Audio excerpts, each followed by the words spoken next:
So with that, I will open it up to any questions or comments from the audience. Thank you all for your attention. Thank you.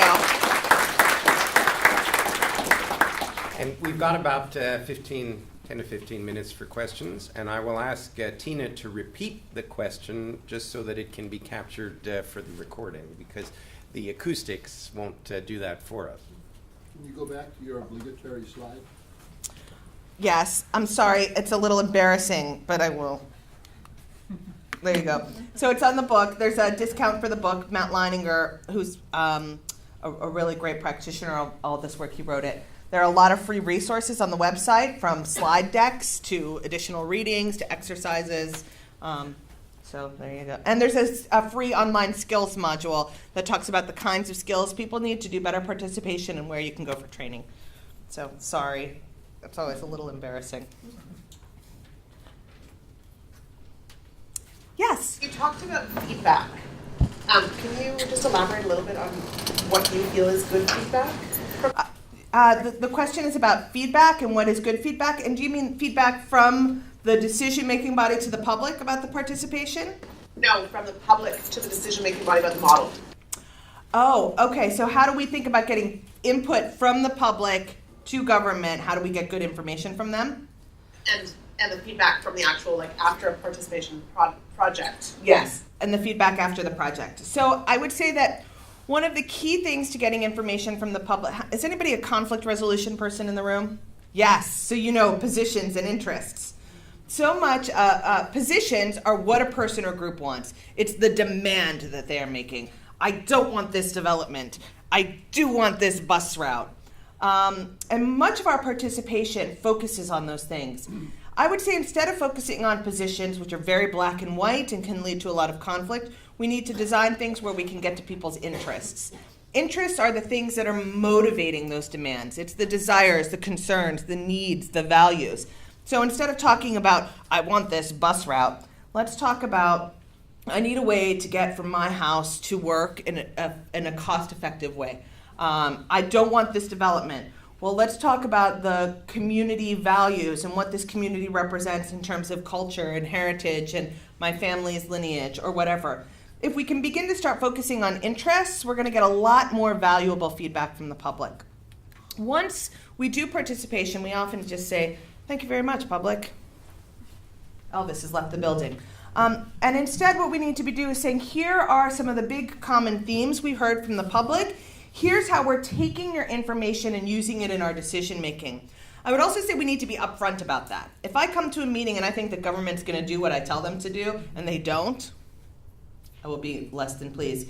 But if we can say at the beginning of these public events, whether it's online or deliberative or even just a public meeting, we are the International Association for Public Participation has a really nice spectrum that talks about these different levels. So we are going to listen to and acknowledge your feedback. We are going to incorporate your feedback to the extent possible. We are going to collaborate with you through the entire decision-making process, from the development of solutions to the final decision. We are going to empower you and do what you ask us to do.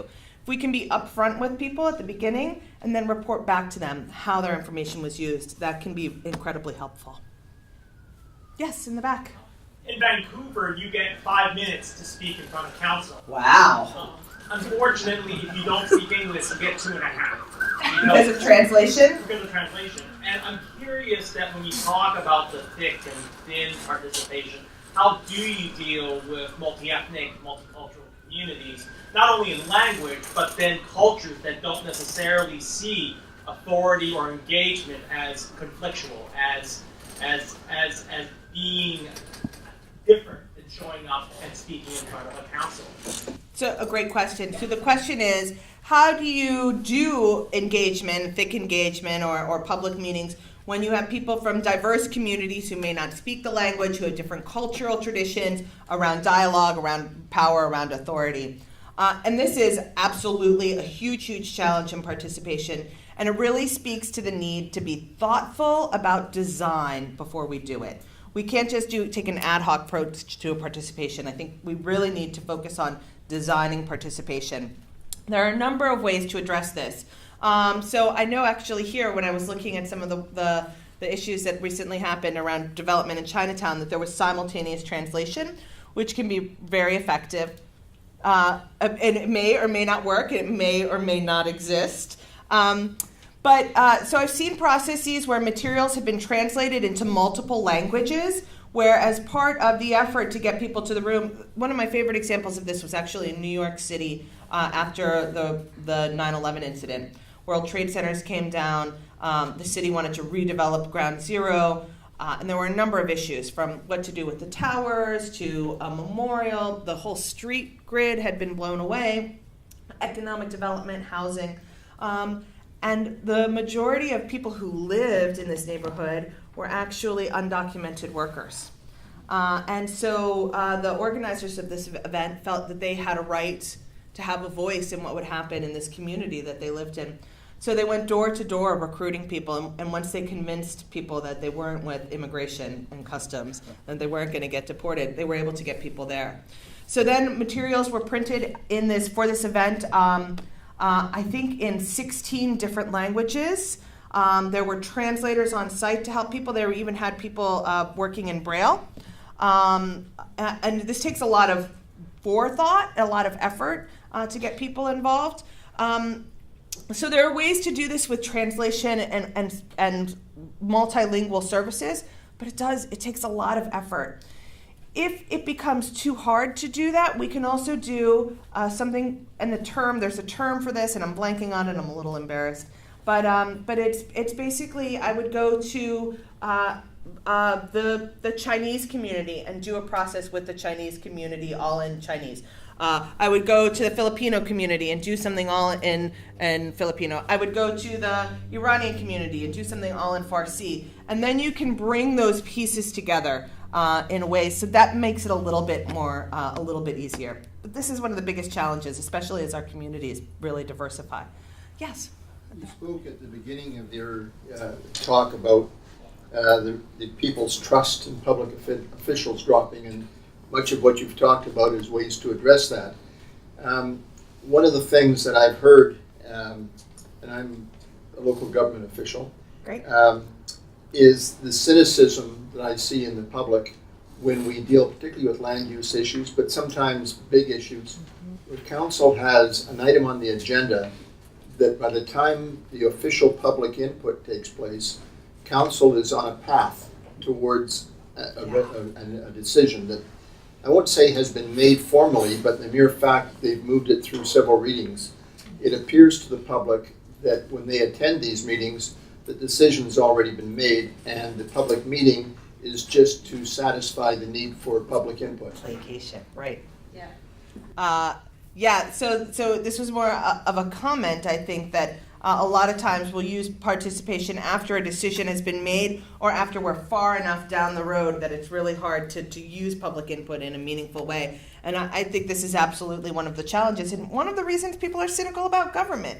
Don't ask me to come give my opinion on something when a decision has already been made. My time as a citizen is very valuable. And when I come, it just makes me grumpy, makes me distrustful. So if decisions have been made, use strategies where you're informing people about why the decision was made, what the impacts are likely to be. If you need to make a decision immediately, don't do public participation. Right? If my house is on fire, I don't want the fire company deliberating about the best way to get to my house. I want sirens on. I want hoses out. But when we have time to really think about futures in our communities, when we're doing visioning, when we have some more space for decision making, it's better to get the public involved earlier than later. This will help at least begin to address some of those trust issues. And the more we use participation and use it well, the more people are willing to participate. Yes? I have a comment and then a question. The Sure. comment has to do with the point raised back here about dealing with different languages, etc. Mm-hmm. In Toronto, there was a major housing project around a place called Region Park. Okay. And that was redeveloped. And there was a lot of well-organized citizen participation to do that. And they solved this problem by combining the language situation with one of your recommendations. They had people sitting around tables, these were residents of the area, of the park itself. And they had them- I'm going to mic it for just a moment. So the comment is around redevelopment in Regents Park, where there was a lot of diversity and multiple languages, and to address it, they had people sitting around tables. And they were organized by ethnicity. So there's a Vietnamese table, the Chinese table, the Italian table, etc. Okay, and the tables were organized around ethnicities. And each table had to have at least one person who was bilingual enough to do translation in both directions. Worked beautifully. That's great. That's great. So you could have people sit around tables where they all speak the same language and have at least one person who could translate for others to understand. Now, my question is this. You've alluded to it a few times, and people who concern themselves with kind of the political theory side of all of this see a cultural dimension, which is an inhibition to effective participation. And that cultural dimension is the prevalence of what the Canadian theorist C.B. Macpherson called possessive individualism. Selfishness, self-centeredness, and a fixation on property and so on. Now, Macpherson opined from his study, so he didn't have to get his hands dirty on this, opined that citizen participation, that this was a downward spiral that could be made as an upward spiral by means of citizen participation. That effective citizen participation, though impeded by a culture of possessive individualism, could also be combated by it. I would dearly like to believe that that is true, and I'm wondering if you know. I mean, you've actually engaged in all of these forums. Is it right? Is he right? So the question is that some political theorists have noted that there's something called possessive individualism, where people are really concerned about their own self-interest and less concerned about public interests, and that citizen participation might have helped combat that to make people more public-oriented. And the question is, I want that to be true. Is that true? And I would say, it depends. Right? It depends. I can show you case after case after case after case of public participation gone wrong, where people became less tolerant, where people became angrier, less trusting, less efficacious, more concerned about their self-interests. But I can also show you case after case after case where people became more public-oriented, more interested in the public, more tolerant, more engaged, more efficacious. And for me, the answer is about how we design these processes. So when participation is done well, when people feel like they have a voice and their voice matters, when they are treated with empathy, courtesy, and respect, they're given recognition, people tend, not everybody, but most people tend to become more open, more tolerant, more politically efficacious, more willing to engage in public issues.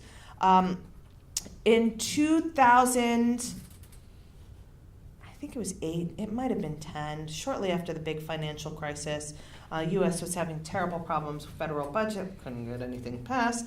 And there was a big effort to bring 3,500 Americans from across the country of all political persuasions together because our Congress couldn't figure out what to do with the budget. And these 3,500 citizens worked really hard, listened to each other, and they came to consensus on some very reasonable measures where wealthy people were willing to pay more taxes. Less wealthy people were willing to see some service cuts, and regardless of how far left or how far right people were on the political spectrum, they came together and solved a problem, which I always, just want to say, here, Congress, take this. So we have case after case where we can show you that when participation is designed well, when people are given opportunities to discuss, they understand the issues, they can really kind of overcome those self-interests and think more broadly about public interests. Doesn't always work, and not for everybody, but it certainly can. One more. Anthony, you have to pick. No. I'll go here. Yeah. Sorry. Oh. Sorry. Well, maybe I'll do 2. We'll go here, and then we'll go here. Quick questions. I sit on the City of Vancouver's Children's and Family Advisory Committee, and Great. we work a lot with staff. I was wondering, you suggested that staff members and that city officials should make information accessible. How would you, what suggestions would you have for staff to make information accessible to young people? And our youngest member is 10. Oh, cool. And our older members are required. So we have a large spectrum of individuals representing different interests. Yeah. And so what would your suggestions be in terms of that? Great question. So how do we make information accessible to a broad spectrum of people in our community, from really young kids to older people? I think that the way we present information depends on the complexity of things. There are all sorts of tools and techniques out there, from infographics. When I try to get information, I always go to the School of Public Communications and our PR kids, and I make them do stuff for me because they're way better at it. And they design these really cool infographics that can break things down. To simple presentations and YouTube videos. I mean, I think we need to get creative and think about how we convey this information. The more complex the issue, the more challenging, but it absolutely can be done. And if you connect with me afterwards, I can give you some websites and tools for this. Christine, I'm sorry, I'm totally overriding Anthony and going with Christine for the last question. Just a quick one about participation design and burnout, because Yes. it's such a huge issue, and I wonder if you have any specific comments on that, on Yeah. how to combat or cope with. So the question is about participation design and burnout. Whose burnout are you talking about? The officials or the public's? The public's. Yeah. Yeah, we see the same faces again and again and again on Right. the different committees. And Well, so I love thinking about participation design. This is one of my super nerdy delights. And I think one of the biggest questions, in fact, the most challenging question, is who do we want and how do we get them there? Right? The question of who the right people are is the toughest one in participation. And the way we do participation traditionally gets us the usual suspects. In the United States, I'm imagining the same is true in Canada, but in the United States that means rich, wealthy, retired white people, right? Because they're the ones with the time and the resources to participate. So there are a couple of ways we can think about recruitment for this. One is that voluntary self-selection. We put out a flyer, whoever shows up, shows up. That typically gets us the usual suspects. It's fine for low-stakes, non-controversial issues. But we need to overcome participation bias, and I'll talk about the burnout too. The bias, which means that the people who are in the room don't look like the community at large. And a couple of ways to do this are through proactive network recruitment, building connections, building the trust with our community organizations and having them help us to recruit. Random selection. If you do stats at all, you know that randomly selecting can overcome all of these biases. And then creating incentives for people to come. In the US, in my community particularly, people don't come because there are transportation limits. Right? We have a terrible public transportation system. They'd have to have child care or elder care. Sometimes, so providing incentives to help overcome those issues. Providing food is a really good way to help get people into the room. So there are all sorts of recruitment techniques. And I would also just say that if you're with the... I'm with the City of Vancouver's Women's Advisory Committee. Okay, so the Women's Advisory Committee. You should be connecting with the Planning Commission, and the Planning Commission should be connecting with school boards, and the school board should be connecting with your children and advisory group. And all of these, if we think about networking our different parts of government together so that they can help network with the community. Let's stop reinventing the wheel. It's so exhausting, right? Let's all work together, get over your turf wars. I mean that totally respectfully, and really start collaborating, because again, children and youth issues don't get solved without dealing with women's issues, and they don't get solved without dealing with education, and those don't get solved without dealing with hunger and access to food and food deserts, and that doesn't get solved without dealing with planning, right? So we need to start connecting all of these pieces so that we're tearing down our silos and really thinking about our community as a whole. And that way you're reaching out to more people, and the participants don't become as burnt out. And when participation becomes better, the staff who are doing it are less likely to get burnt out. Because right now, I think that Vancouver and Seattle are far more advanced, as we heard earlier, than most communities. But still, it's an exhausting endeavor. So thank you all for being here and coming. I look forward to talking with you more at the break. I'll turn it over to Anthony. Thank you.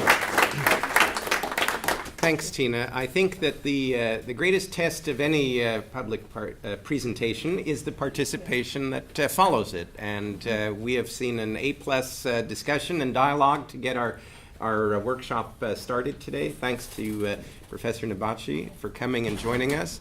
And we have a little memento for you of your visit. And now we will take a break till 11 a.m. where you can have more dialogue with her and one another, and then we'll reconvene. Thank you.